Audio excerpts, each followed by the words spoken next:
Hi everybody, it's Ann. Welcome back to another book video. Today I have 3 different books to talk about, plus a 4th bonus book, because who doesn't love bonus books? So, the first one I have to talk about is The 13th Tale by Diane Setterfield.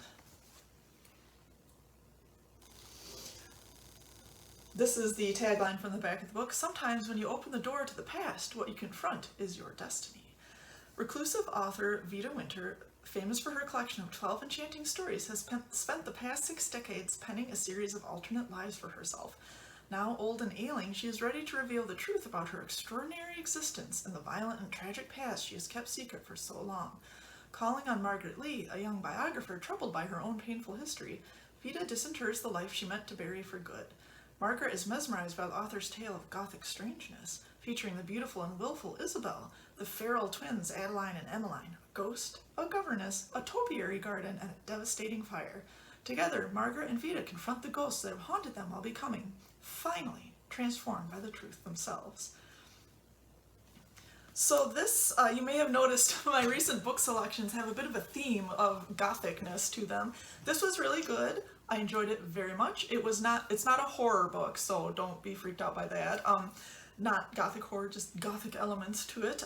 Diane Setterfield has written a number of other books. This is not a new book, but it's very good. And if you happen to enjoy her books, you have a better chance of getting them if they're not brand new through curbside pickups. So this was a #1 New York Times bestseller. I really enjoyed it. It was a compelling tale. I liked both the history aspect, the kind of flashback storytelling, as well as the modern stories. So again, The 13th Tale by Diane Setterfield, I recommend it. This next book I did not get very far into. I have a lot of books to read. Not a bad problem to have, but this one is due soon, so I'll take it back. Undercover Bromance by Lyssa K. Adams. You see the cover there. In the back, here's a little tidbit. Brandon Mack thinks reading romance novels makes him an expert in love, but he'll soon discover that real life is better than fiction. So, this book is about a group of men who read romance novels. It's a cute premise. It's a little bit of a twist on the romance novel. One heads up that F-bomb appears a lot in this book. That doesn't happen to bother me, but if that would not make the book not appeal to you, just a heads up that does happen quite a bit. But it's, you know, another cute read, another take on romance with a little bit of a twist. The next book I have to recommend is nonfiction. This is Richard III, the Self-Made King by Michael Hicks.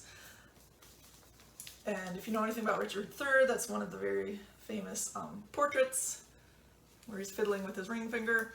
So, and if you know anything about me, as I've mentioned like every video now, I love medieval history. Richard III is, if one can have a favorite medieval monarch, is my favorite British medieval monarch. I have enjoyed reading about Richard III for many years.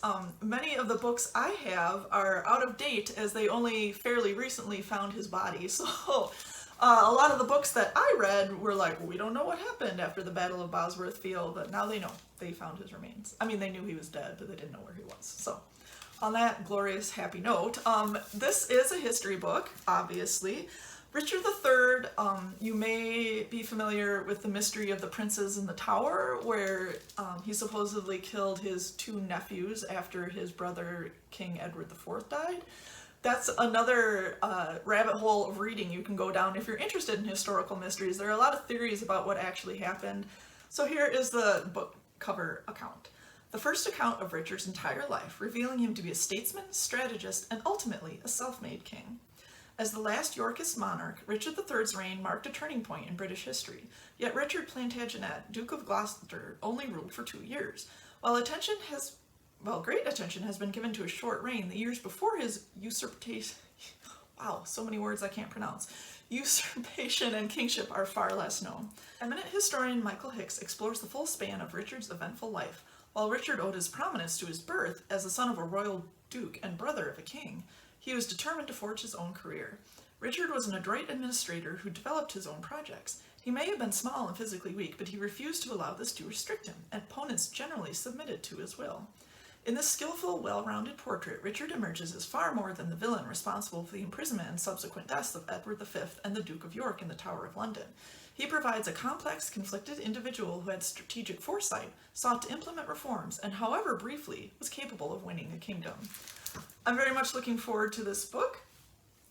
Richard III history ranges from apologist to villainous, and I'm hoping this is kind of balanced middle of the road, but I'm very excited to read that one. And the bonus book that I want to talk about today is technically not in my purview as an adult services librarian.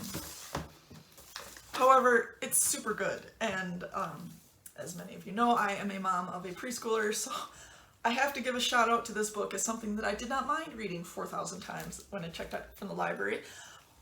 Are You Scared, Darth Vader by Adam Rex. Funny, Star Wars themed, and my kid enjoyed it, so yeah, A+ recommendation there. So I hope you enjoyed these book recommendations. Let me know what you're reading. Join us for the Introvert Book Club. It's online via Zoom on the third Thursday of the month at 7 p.m. Everybody's welcome. You don't have a set reading list. You don't even have to talk. You can just come and listen to what people are discussing. We've talked about so many books there. It's a lot of fun. We also have Goodreads discussion groups on Goodreads, which is free to sign up for, but I really hope to see you at our Introvert Book Club, and check out the website for lots more of fun adult programming that we have coming up this fall. So take care. I'll see you soon.